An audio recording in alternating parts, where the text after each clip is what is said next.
Grande es el Señor y muy digno de alabanzas en la ciudad de nuestro Dios, en su monte santo. Monte de Sión, morada divina, ciudad del gran rey. Dentro de sus torreones está Dios. Los reyes habían unido y juntos avanzaban hasta que lo vieron. Oh Dios, recordamos tus favores en los patios de tu templo. ¿Qué puede igualar, oh Dios, tu nombre? Impones tu diestra, tu justicia. Saltan de gozo al presenciar tus juicios. Nuestro Dios es Dios, por los siglos de los siglos. Amén. Hola amigos, un gusto estar nuevamente con ustedes en su programa, El Esplendor de la Verdad. Pues qué bien que estamos nuevamente conectados con esta nueva serie que habla sobre el depósito de la fe.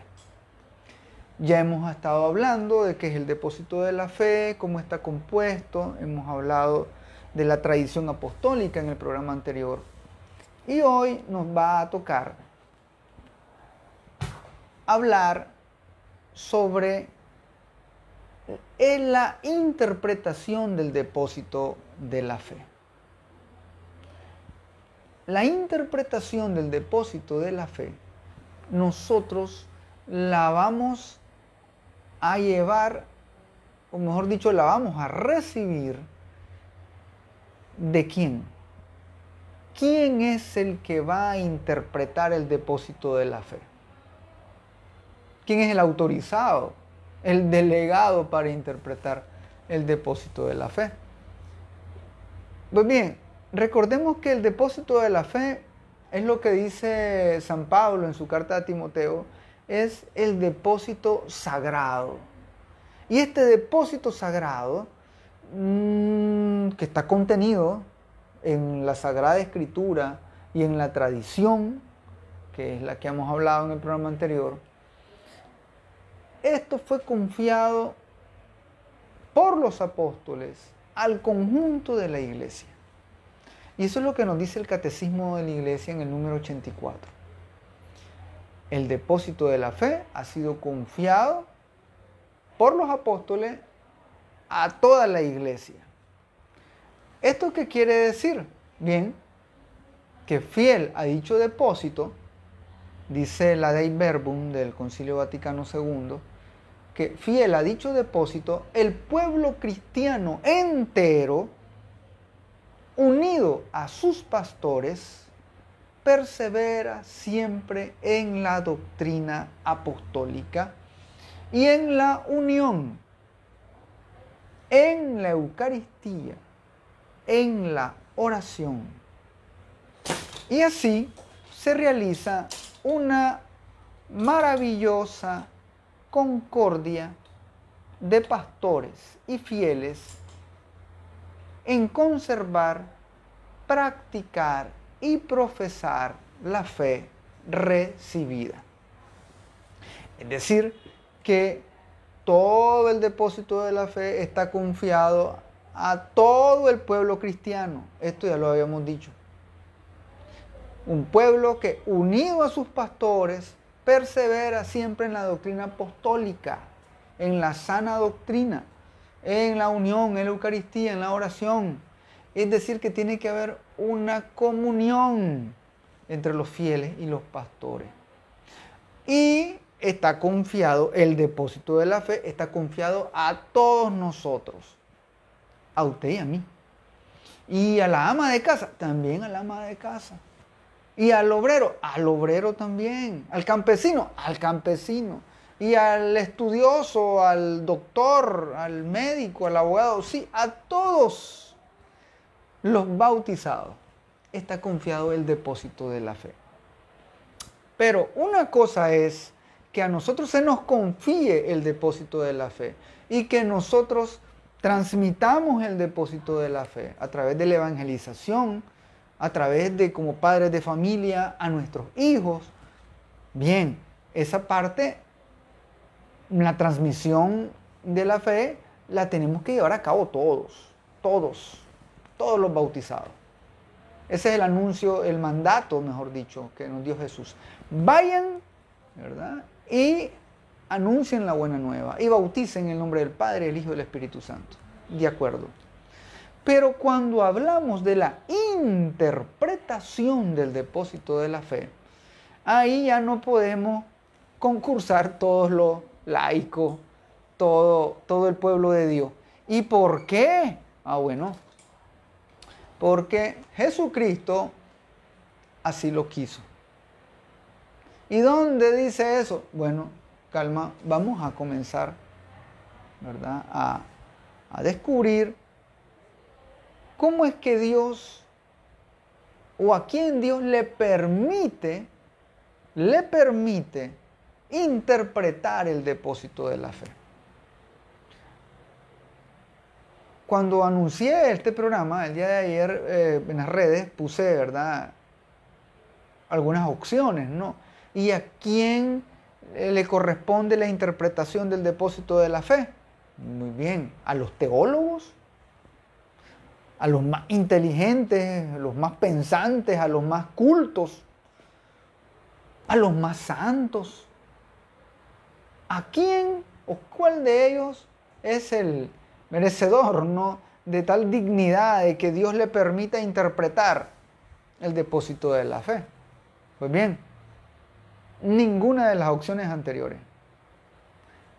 Dice el Catecismo de la Iglesia Católica, en el número 85, que el oficio de interpretar auténticamente la palabra de Dios, oral o escrita, ha sido encomendada solo al magisterio vivo de la Iglesia, el cual lo ejercita en nombre de Jesucristo. Es decir, ¿y quiénes son el magisterio vivo de la Iglesia? ¿Quiénes son? Dice el Catecismo. Son los obispos en comunión con el sucesor de Pedro, el obispo de Roma. Ellos forman el magisterio vivo de la Iglesia, que ejercita ese oficio en nombre de Jesucristo. Y si el obispo no es muy inteligente, es que ahí no dice que los obispos inteligentes. Y si no es muy santo, es que no dice que los obispos o el papa que sean santos para que ejerzan este ministerio. No. Qué bueno que fueran santos, qué bueno que sean inteligentes y sabios, pero esa no es la condición. Jesucristo le delega a ellos, a los sucesores de los apóstoles, que son los obispos. Y lógicamente que en comunión con el sucesor de Pedro, el obispo de Roma, es decir, el Papa. Ahí entonces nosotros hemos de encontrar una seguridad en la cual nosotros podemos descansar tranquilos. Quienes interpretan son simple y sencillamente los apóstoles, los sucesores de los apóstoles. Así lo quiso Jesús.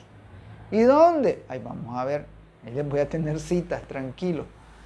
Ahora, dice la Dei Verbum, en el número 10, que eso sí, el magisterio no está por encima de la palabra de Dios.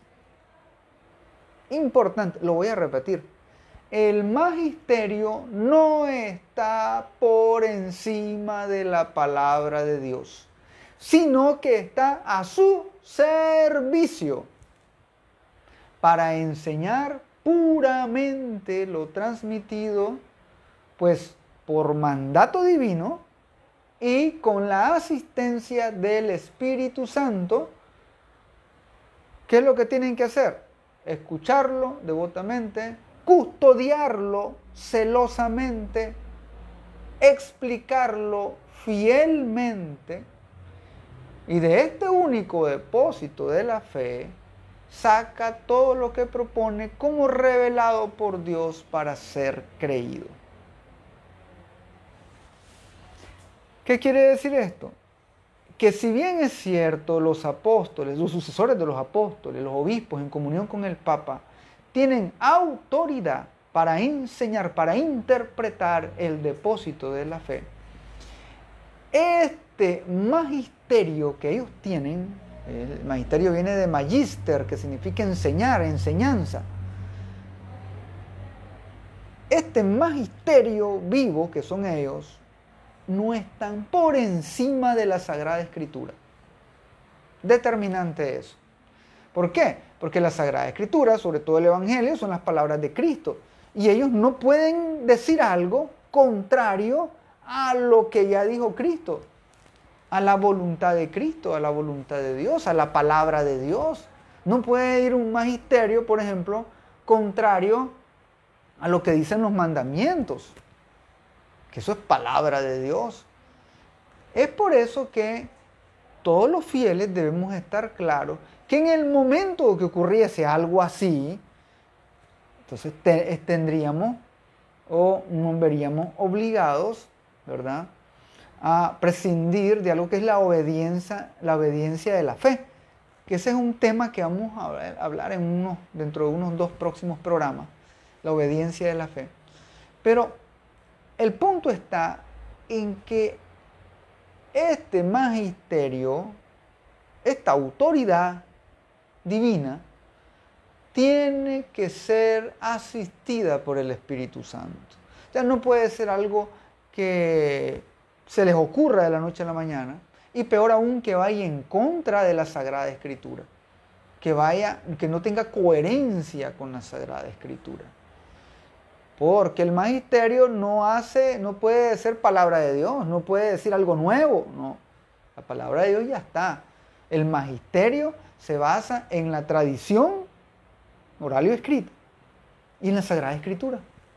Y de ahí dice, es que de todo lo revelado por Dios, es que toman, ¿verdad?, para desarrollar, para interpretar. Así es sencillo. Ahora bien, los fieles, nosotros los fieles, tenemos que recordar la palabra de Cristo a los apóstoles. Jesús les dijo a los apóstoles en Lucas capítulo 10, versículo 16. El que a ustedes los escucha, a mí me escucha. Palabra del Señor, gloria a ti, Señor Jesús. Si yo escucho lo que dicen los sucesores de los apóstoles, en comunión con el Papa, lo que ellos enseñan, y yo escucho, estoy escuchando a Jesús mismo. Siempre y cuando esto que están enseñando esté acorde a la palabra de Dios y a lo que Cristo ha dicho. No puede ir nada nunca en contra, en divergencia, en antagonismo. No puede. Y es por eso que los fieles tenemos que recibir con docilidad, qué bonita esa palabra, con docilidad, las enseñanzas y directrices que nuestros pastores nos dan. Dócilmente. Entonces, la interpretación del depósito de la fe está delegado en la autoridad de los sucesores de los apóstoles en comunión con el Papa, que es el sucesor de Pedro. Pero importante es que esta enseñanza, habíamos dicho, no está por encima de la palabra de Dios. No pueden estar inventando. No pueden ir contrarios a lo que ya es mandamiento divino, la palabra de Dios, la palabra de Cristo. no puede ser. Y por eso es que tienen que estar asistidos del Espíritu Santo. Por eso ellos tienen que estar en comunión con el Espíritu Santo. Ahora, hay cosas que sí pueden cambiar o pueden en la interpretación, ¿no? Un ejemplo, Jesucristo estuvo a favor, por ejemplo, hablemos del matrimonio, ¿de acuerdo? Sí, el matrimonio como tal. Pero los ritos del matrimonio pueden variar, ¿sí? Porque es un rito. Y en eso el magisterio puede interpretar la mejor forma de hacer el rito del matrimonio, que es hombre-mujer, ¿verdad? Y inclusive los textos de la liturgia, las formas, ¿verdad? Lo que tiene que decirse. Esas cosas pueden variar. ¿Estamos de acuerdo? Pero no puede variar el hecho, por ejemplo, de decir, bueno, ahora el matrimonio va a ser entre hombre-hombre, mujer-mujer, por ejemplo. Eso no lo puede autorizar el magisterio de la iglesia, porque eso ya sería contrario a lo que enseñó Cristo. Así de sencillo. Y como ese ejemplo, muchos ejemplos más, ¿no? Muchos ejemplos más. Por ejemplo, bueno, vamos a dar otro. ¿Y por qué los sacerdotes solo son hombres? Bueno, recordemos que la plenitud del sacerdocio se da en el obispo, y el obispo como tal es un ser humano, ¿verdad? Varón. Así de sencillo, varón. ¿Por qué? Porque así Cristo lo quiso. Así de sencillo. No podemos ir diciendo, bueno, es que ahora tienen que haber diaconisas, tienen que haber obispas, papisas. No, calma, eso no. Porque Jesús en ningún momento puso a una mujer como apóstol o le dio alguna, por así decirle, alguna mención dentro de este grupo selecto de los 12. Y qué machismo, ¿no? Y que van a comenzar a atacar. Un momento, eso lo quiso así Cristo. Dios así lo quiso. No nos compliquemos. Está como entonces que vengan ahora los hombres y digan, ¿y cómo es posible que solo las mujeres puedan dar a luz? Que solo las mujeres puedan parir. Nosotros también queremos parir. Y entonces comienza un movimiento de hombres por el derecho a embarazarse y parir, un ejemplo.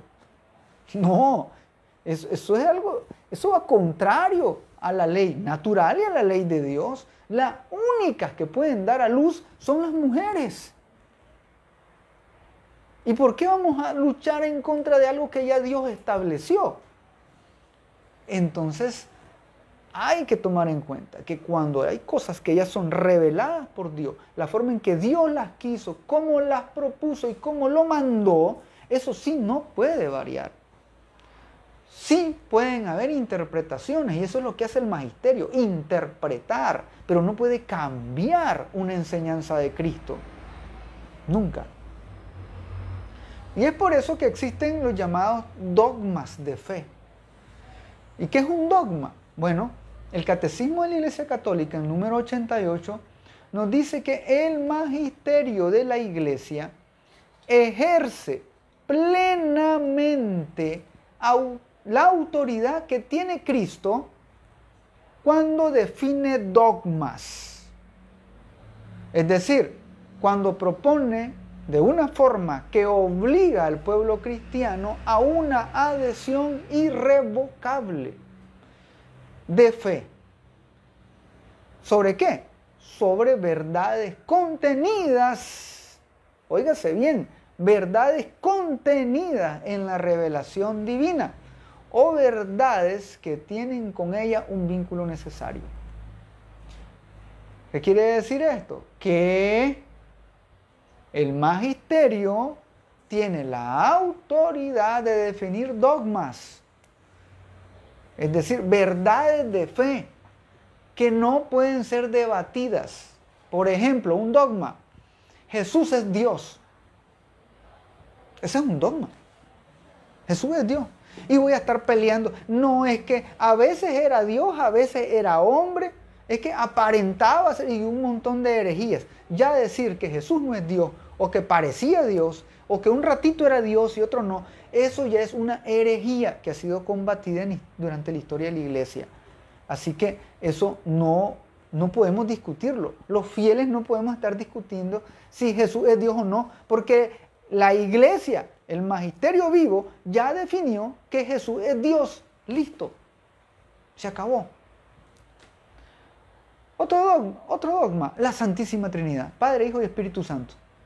Ah, pero es que no entendemos. Bueno, está bien, no entendemos, pero ese es el dogma. Padre, Hijo y Espíritu Santo, esa es la Santísima Trinidad. Dogmas muy debatidos, los de la Virgen, los 4 dogmas marianos. ¿No? María es Madre de Dios y comienzan hermanos cristianos a pelear de que no, que aquí. Bueno, no sé ustedes, pero la iglesia ya lo definió. María es Madre de Dios, se acabó. Ah, bueno, sí podemos estudiar el dogma para entenderle lo más que se pueda y para poder enseñarlo. Eso sí, que yo puedo, por eso, hacer uso de mi inteligencia, mis conocimientos, para investigar más sobre determinada cuestión de fe. Pero eso no quiere decir que yo después de mi investigación vengo y digo, bueno, concluyo que en realidad no, la iglesia está equivocada, ese dogma no es cierto. No, deténganse ahí. Porque en el momento que ustedes digan que un dogma no es así, o yo no lo quiero creer, entonces estoy cayendo en herejía. Claro. Así que existe un vínculo orgánico entre nuestra vida espiritual y los dogmas. Existe un nexo, una vinculación importantísima, vital. ¿Por qué? Porque si no fuera por los dogmas, no hubieran definido cosas que yo debo creer y debo aceptar. Imagínense que no hubieran sido dogmas. Que dentro de la misma iglesia unos piensen que Jesús es Dios, otros que no, otros que es un ángel, otros que es el arcángel Miguel. Y hay un montón de cosas que uno escucha a veces y dentro de la iglesia católica, hermano. Yo he escuchado tantas cosas, ¿no? Algunos dicen incluso que hasta que Jesús era un ángel igual como Luzbel, ¿verdad? Y que por eso pelea con él para ver quién tiene el trono de Dios. No, eso es herejía. Si la iglesia ya enseña que Jesús es Dios, no es un ángel. Así que es por eso la importancia de que nosotros conozcamos la fe. Y como dice San Pedro, también razonemos nuestra fe, tengamos dudas. No es pecado tener dudas, no. Yo puedo dudar de algo, no, yo dudo, está bien. Pero ¿cómo es eso que María fue virgen? Lo puedo dudar, y entonces comienzo a investigar y comienzo a leer. Y llega un punto donde, bueno, no lo entiendo, mi cabecita pequeña no lo entiende. Entonces, tranquilo, es un dogma de fe, créelo. Créele a la iglesia, a su magisterio vivo, que tiene la autoridad divina para interpretar y decirnos cómo son las cosas. ¡Qué tranquilidad más grande! Yo como católico, yo vivo tranquilo, porque existe algo que se llama catecismo de la iglesia católica, ahí está el depósito de la fe, y cualquier duda, yo voy al catecismo, lo leo y estoy claro, y lo creo, listo. Ay, hermano, pero si yo fuera un cristiano de otra denominación, ¿qué problema? Esos no tienen catecismo, esos no tienen dogmas, un pastor dice una cosa, otro pastor dice otra. Ay, Dios mío, yo viviría en confusión eterna en esas iglesias.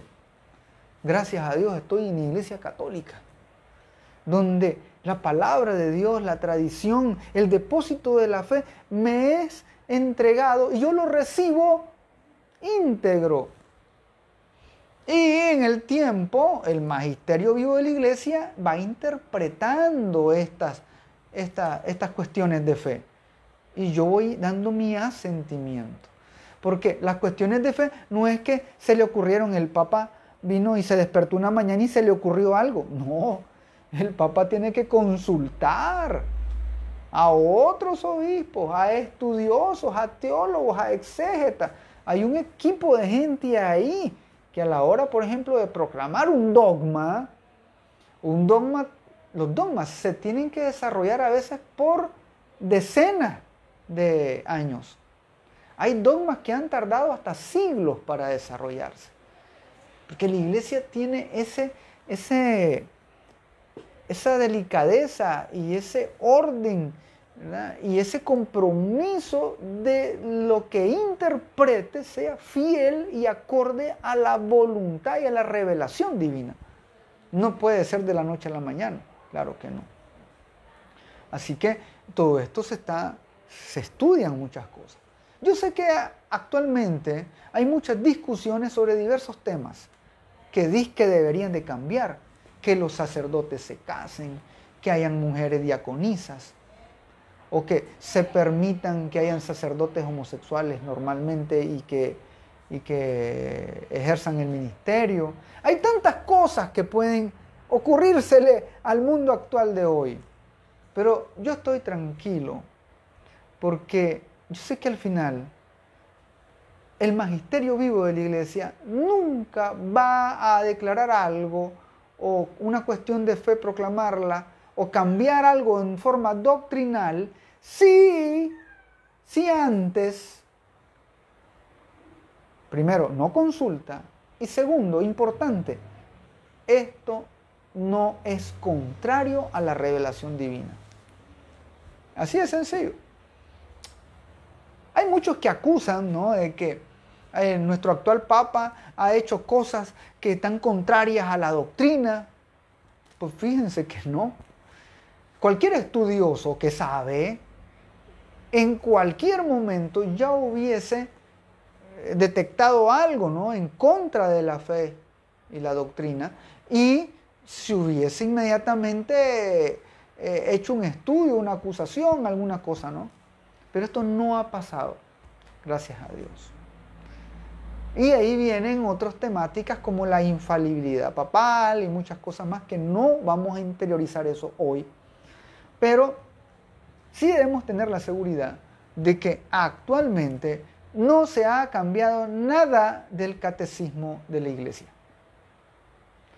Sí hay algunas cositas en el texto, por ejemplo, la pena de muerte, hay algo sobre la pena de muerte, hay algunas cosas en la parte de ritos o liturgia, algunos detalles que han venido, pero en cuestión de doctrina, de la palabra de Dios, de la revelación divina, de lo que Cristo ha dicho, nada ha cambiado, absolutamente nada.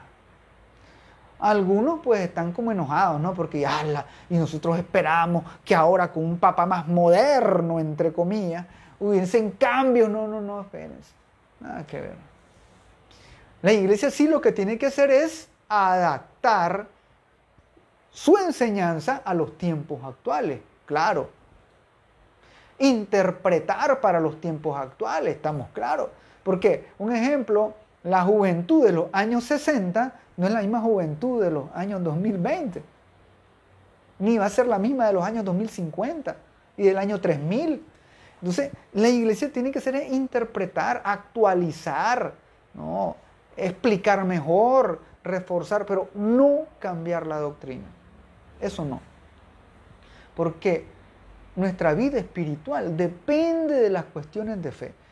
Yo, en la medida que tengo más arraigadas las cuestiones de fe, las conozco y las vivo, entonces yo puedo vivir mejor mi cristianismo y yo puedo vivir mejor mi vida espiritual. Para eso es.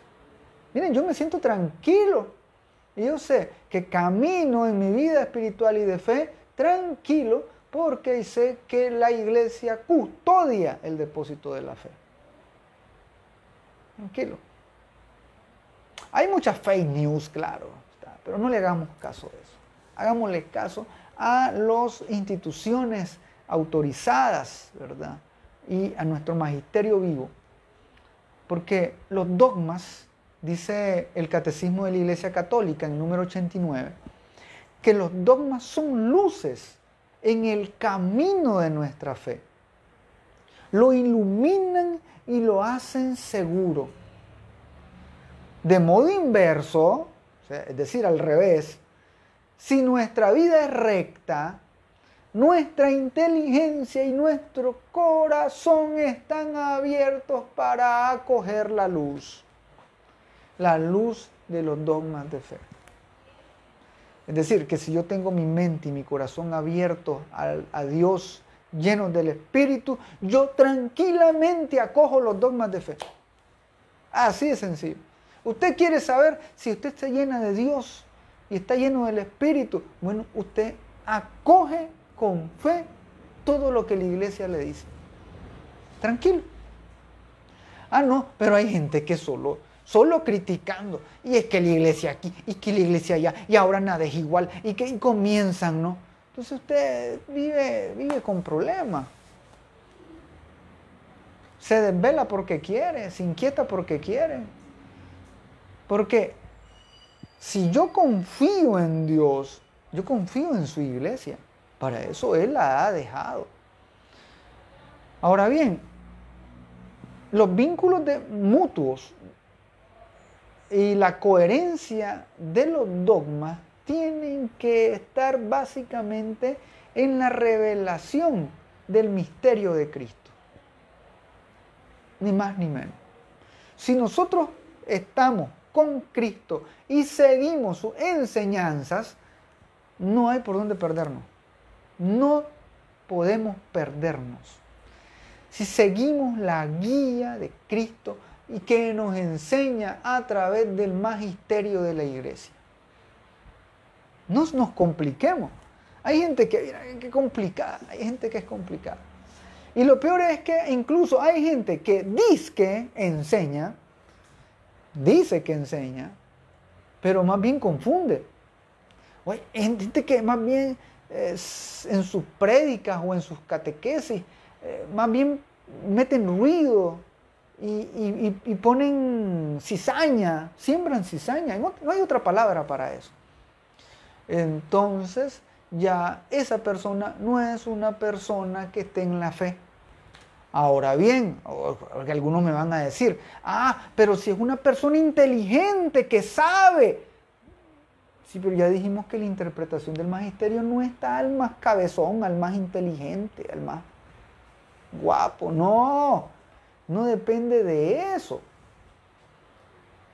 Debemos estar claros que si el magisterio interpreta, debe hacerlo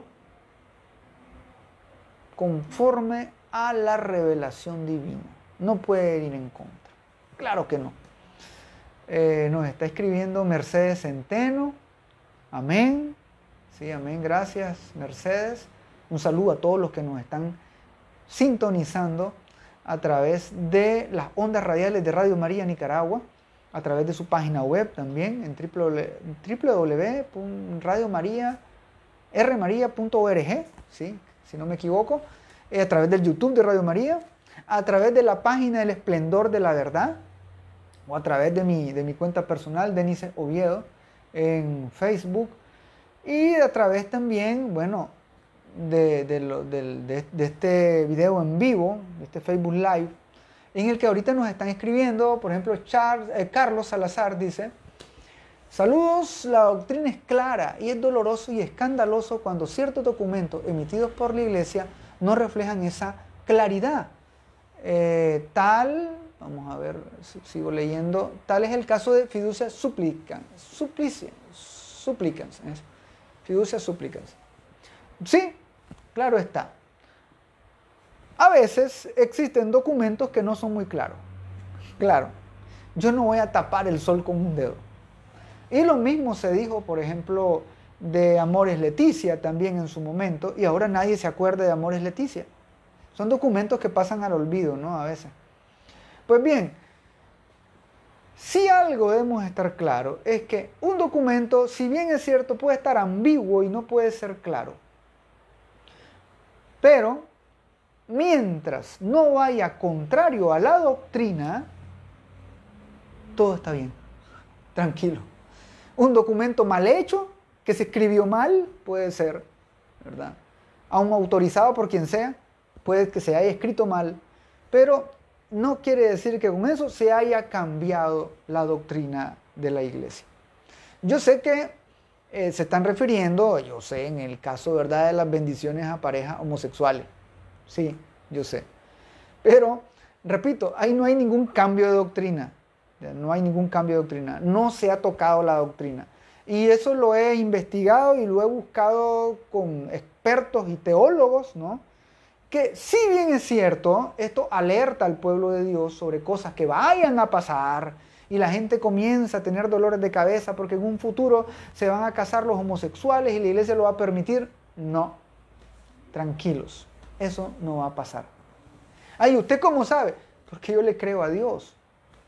Yo creo en el magisterio vivo de la iglesia, eso no va a pasar. Y hermano, ¿y si pasa? Bueno, entonces ya estamos claros que ahí se desvirtuó el magisterio. Ahí, ¿por qué? Porque va en contra de una enseñanza de Cristo. Ahí estamos claros. ¿Sí? Tranquilo. Pero no pasa nada más. Nos manda saludos Regina Andino. Regina, saludos y bendiciones. Y desde Radio María Nicaragua nos dicen gracias y muy buenas sus enseñanzas de Mercedes Castro. Dios te bendiga, Mercedes. Gracias por estar en sintonía de Radio María y a los que están también en sintonía de nuestro programa. Me he visto tentado a hacer un programa solo de fiducia en súplica. Sí, me dan ganas, claro que sí. Pero miren, me aburrí de escuchar tantos programas que hablen sobre eso. Ya incluso ya la gente ya se le está pasando, ¿no? Pero en el fervor de las cosas. Hay temas mucho más importantes que hay que tomar en cuenta. Muchos más importantes. A veces nos pasa, ¿no?, como el vestido de novia, ¿no? La novia va linda, va caminando, va entrando triunfal, la novia de blanco, bellísima. Y todo el mundo se fija en la manchita que lleva el vestido, ¿no? Pero nos olvidamos del montón de suciedad que hay fuera. Y eso es lo que pasa a veces con la iglesia. A veces nos centramos más en las cosas malas, ¿no? En lo que pareciera que no se hizo bien. Y yo los entiendo. A mí a veces me molesta. Y yo quisiera que todo no tuviera mancha, que no hubiera error, que no hubiera problema.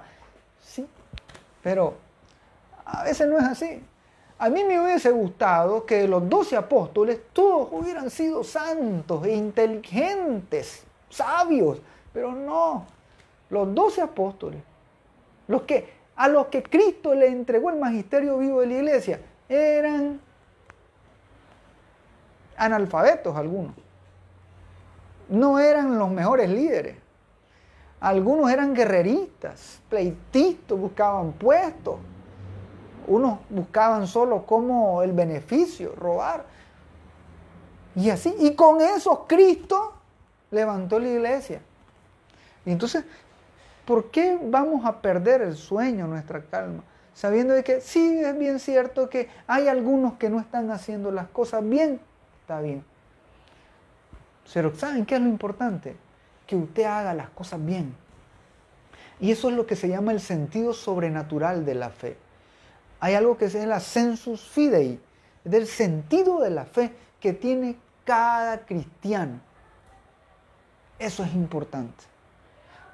Uno, aunque no sea teólogo, exégeta, ¿no?, si yo escucho a alguien que está diciendo algo, yo tengo el Espíritu Santo, aunque yo humildemente no he estudiado nada, pero tengo el Espíritu de Dios, yo puedo saber si algo va contrario a la fe o no. Sí, lo puedo saber, porque esa es la sensibilidad de mi fe, la que yo puedo llevar y la que yo puedo vivir. Y en ese sentido, todos los fieles, dice el Catecismo en el número 91, que todos los fieles tienen parte en la comprensión y en la transmisión de la verdad revelada. Han recibido la unción del Espíritu Santo que los instruye y los conduce a la verdad completa. ¡Qué tranquilidad! Eso a mí me llena de tranquilidad. El Espíritu Santo nos conduce a la verdad completa. ¿Y hay errores? Pues claro, hay errores. En la historia de la iglesia, si supieran cuántos documentos hay con errores, claro. Y no por eso la iglesia dejó de ser la iglesia. Y no por eso dejaron de haber santos. Y no por eso dejaron de haber grandes teólogos y obispos sabios. No por eso. Un saludo a Glenda Martínez, que siempre nos sintoniza. Saludos. Y Dios te bendiga a vos y tu familia, Glenda. Yo sé que hay muchos que les gustaría participar del programa. Pues bueno, tienen los medios ahí para comunicarse a través de las redes o a través del WhatsApp de Radio María Nicaragua. También pueden escribirnos. Dice la Lumen Gentium del Vaticano II que la totalidad de los fieles no pueden equivocarse en la fe. Miren qué lindo eso. La totalidad de los fieles no pueden equivocarse en la fe. Algunos no se pueden equivocar, ¿verdad? Como le pasó a Lutero, pero no todos. Qué tranquilidad más grande me está dando eso. Tenemos un mensaje desde Radio María Nicaragua. Dicen: hola, buenos días hermanos, saludos. Muchas gracias por la catequesis y enseñanza del magisterio de la iglesia. También yo soy como usted, muy amable. Sí, yo trato de hacer las cosas bien. Justa Rivera, Dios te bendiga. Bueno, no sé si soy muy amable, pero yo no, lo que a mi edad ya no me luce complicarme en la vida. Gloria a Dios. Buenos días, otro mensaje. Gracias por tan maravillosa enseñanza. Esto nos ayuda a fortalecer nuestra fe en este caminar hacia la patria celestial. Saludos, bendiciones, doña Marta Silva. Claro, doña Marta, hasta allá, Canadá, Dios la bendiga. Un saludo a todos los que nos están escuchando fuera del país. Dios lo bendiga, hermano. Aquí cuando nos escuchan tienen un pedacito de Nicaragua ahí con ustedes. Cada vez que ustedes se mantienen escuchando Radio María Nicaragua. Pues les decía, esto del Lumen Gentium número 12. La totalidad de los fieles no puede equivocarse en la fe. No. Puede que algunos o una parte, pero no todos. Es como los ángeles del cielo, no se cayeron todos, solo una tercera parte. Así que la mayoría quedó con Dios, fiel a Dios. De igual forma, la totalidad de los fieles no pueden equivocarse, dice. Se manifiesta esta propiedad suya tan peculiar en el sentido sobrenatural de la fe de todo el pueblo, cuando desde los obispos hasta el último de los laicos cristianos muestran estar totalmente de acuerdo con las cuestiones de fe y moral. De acuerdo. Ojo, sí, cuestiones de fe y moral. Ya si me preguntan, ¿es que existen los extraterrestres o no? Bueno, eso ya no. Eso, la iglesia no tiene ningún juicio. En su momento San Juan Pablo II dijo que si existieran, pues igual fueran criaturas de Dios. Pero nadie ha demostrado que existan los extraterrestres, por ejemplo. Nadie. Así que sería estar especulando, ¿no? Pero si acaso existieran los extraterrestres, también son criaturas de Dios y también tienen que dar asentimiento de fe. Así de sencillo. No nos compliquemos. Que hay cosas que no aparecen en la revelación en la Biblia. Bueno, pero eso se actualizan. Les decía la vez pasada, lo de la inteligencia artificial no aparece en el catecismo. Entonces, el magisterio tiene que venir y interpretarlo, actualizar la enseñanza de la iglesia para referente a esa temática. Y es lo que ha hecho la iglesia con todas las cuestiones de bioética, por ejemplo, sobre la vida, estas temáticas de células madres, planificación, hay un montón de temáticas que no aparecen en la Biblia y entonces la iglesia con su magisterio las va estudiando y las va ordenando de acuerdo a la revelación divina. Así de sencillo. Ismael Arau, saludos desde Camuapa. Dios te bendiga. Es bellísimo Camuapa, sí, muy lindo. Saludo a todos los hermanos que nos escuchan en todas las diferentes regiones de nuestra amada Nicaragua. Dios le bendiga. Pues bien, ¿y cómo hacer que crezca la inteligencia de la fe?